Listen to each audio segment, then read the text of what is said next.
Hello everyone. Nice to have you on this rather not so popular part of orthodontics nowadays, since everyone is interested in more advanced and very digital things. In this series of short webinars, I would like to try to drag your interest and focus on things which are still competitive enough to stay, if not overtake, part of the patient cases that was used to be treated confidentially and successfully before era of fixed and aligner treatments. It is well known that removable orthodontics in Europe especially was used with a great success before era of fixed appliances. Removable orthodontics is a very valuable part of orthodontics nowadays, at least in the scope of proving real perspective of orthodontics, to observe, judge, and intervene in one's development. By doing so, orthodontists who was able to use removable appliances is directing a growing child to a self-maintaining, harmonic, not always up to absolute perfect, but very functional occlusion and a face development. Before we started, I would like to introduce myself briefly. So I was born in the 69 and I graduated in 98, which is a little bit late, but I did my residency quite soon, so I finished it in 2005 with a major interest in biomechanics, temporary anchorage devices and corticotomies, and also growth. Recent highlights: GET system and myofunctional therapy. My professional activities so far. Well, I started private practice in 98 and I'm still working in it. I initiated a group of orthodontists to form an aesthetic functional group when we dealt with some very interesting and current situations in orthodontics that days. Also, I started the Croatian Orthodontic Society. I was a president and then I am so far a vice president. Recently, I also started to work in a public service clinic just to get myself more involved in functional and myofunctional approach, and also to get and see larger scale of anomalies and growth and development problems in order to widen my clinical experience. I do lecture locally and internationally. I also run an ortho-study club. Some of the mini courses that I held are about TMJ and TMD, temporary anchorage devices, and simplified indirect bonding techniques. Privately, I do travel, I tango, and there are a lot of different things that I do, but so far they are not so important. Let's get started. Now I would like to introduce you shortly what we are going to take care of during this series of topics on removable orthodontic webinars. So first, short intro and classification. Later, we will focus on forces and major building elements of appliances. After, we will take in consideration three major groups of appliances: the teeth-supported one, the teeth tissue-supported one, and vestibulary positioned appliances. And I will do a short intro on myofunctional therapy because I think it's gonna be dealt with in some other webinars of this webinar series as well. So let's go with the intro and the classification. What is a removable appliance? Almost everybody knows, but let's put things together on the one place. A removable appliance is appliance by which mild or moderate pressure and optimal force may be applied to a tooth or a group of teeth and their supporting tissue in a predetermined direction to bring about the necessary reaction process within the bone and other tooth supporting tissues to allow actually tooth movement. Removable appliances are fabricated in a laboratory rather than directly in the patient mouth, reducing the dentist chair time, and they can be made almost invisible if fabricated from clear plastic materials. This makes them more acceptable to especially adult patients. These advantages for both the patient and the dentist have ensured a continuing interest in removable appliances. With a few limitations, removable appliances are most useful for the first phase of two-phase treatment in contemporary comprehensive treatment dominated by fixed appliance. However, removable appliances remain to stay a very good retention appliance. At the present, removable appliances are indicated primarily for three major uses: growth modification and redirecting during mixed dentition, mostly by muscle retraining or habit correction; limited tooth movement, especially for arch expansion or correction of individual tooth position; retention after comprehensive fixed treatment.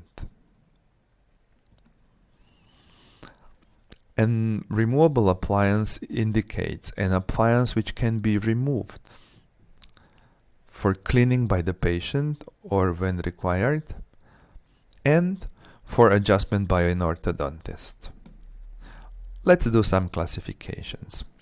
According to Graeber and Neumann, removable appliances are classified in active, which have forces within appliance, and functional, which use muscular forces. Also, in addition, I would like to stress on myofunctional therapy in this area because it is really growing lately, although it's already present for more than 3 decades on orthodontic field. Removable appliances can be divided in monomaxillar or bimaxillar, intraoral or extraoral. According to the function, we have a lot of different types of appliances. For buccal or labial movement, Z or T springs. For lingual movement, canine premolar or molar springs. For mesial or distal movement, finger springs, expansion screws, canine retractors. For expansion, we have a coffin springs and screw appliances. For extrusion or intrusion of teeth, we have anterior, posterior, or inclined blades. For habit breaking appliances, we have so many of them, but I will just mention here tongue spikes, lip bumpers, and oral screens. I dared to slightly modify Graeber classification, and so far we can find 4 main groups: teeth-supported appliances, teeth tissue-supported appliances, vestibulary positioned appliances, and myofunctional therapy. As I mentioned, rather old but very in use nowadays. Teeth-supported appliances are some inclined planes or oral shields. We will deal with them in a later seminars. The teeth tissue-supported appliances are activators, bionators, and all that come in that group. Vestibulary positioned appliances. One of the very famous is a Frankel functional regulator, and we also use oral screens in this group of appliances. And finally, myofunctional therapy with myobraces, the different type of trainers, with LM appliances, but never forget they have to be always combined together with exercises. Let us just have a look on the advantages of removable appliances. The majority of cases which require simple tipping can be satisfactorily treated by removable appliances. Many tooth movements can be undertaken. Bite planes can be incorporated with removable appliances. Simple tooth movements are undertaken, hence the control is less complex. These can be handled by general practitioner for correcting simple malocclusions. They can be removed for short periods on socially sensitive occasions. It allows growth guidance. It takes less chairside time, is less expensive, but for the clinician and the patient. They can be removed by patient for brushing teeth and appliance maintenance. The oral hygiene maintenance is easier. If there is any damage or problem, the appliance can be removed by the patient. Of course, always with some advantages comes the limitations. Let us take a short look at them as well. Only tipping can be corrected. If teeth are inclined unfavorably, must be treated with a fixed one. Multiple rotations cannot be treated. In a complex cases, treatment is prolonged as only few movements can be carried out at the same time. Following extraction, if excess spaces are left behind, posterior segments cannot be brought forward. Cases other than those requiring extraction of first premolar are difficult to manage. Lower removable appliances are not well tolerated. If they are not adjusted carefully, they bring about uncontrolled tipping of teeth. Uncooperative patients are difficult to manage because they can remove the appliance by themselves. Appliances can be easily broken or damaged if they are not worn and not cared for. Cannot be given in a high or low FMA angle cases. Also cannot be given to a severe class 2 and a class 3 malocclusion cases. Once we produce the appliance, we are actually supposed to instruct them to carry and wear it very, very carefully. So, appliance should be worn at all times, even during sleeping. Remove the appliance using the clasps only. Remove the appliance only for cleaning. Clean the appliance using toothbrush and toothpaste in the morning and before going to bed.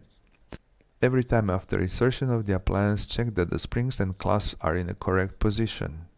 Initially, the appliance will feel strange and the patient can feel discomfort, plastic taste, excessive salivation, mild pain, difficulty in swallowing, difficulty in speech. These will disappear within 48 hours if the patient wears the appliance regularly. The difficulty in speech can be overcome by reading aloud at home rather than avoiding talking. Avoid playing with the appliance using the tongue. Visit your orthodontics according to your appointment. If you are unable to wear the appliance due to severe pain or breakdown of the appliance, report to your orthodontist. Appliance should be not stored in the pocket or wrapped in a paper. It may cause distortion or shrinkage. Store the appliance in a closed container when unable to wear the appliance. If the appliance is lost, report to your orthodontist at once so that treatment may be continued as soon as possible. So, this is it. First out of 6 in this removable orthodontic appliance series. See you in the second part. Bye!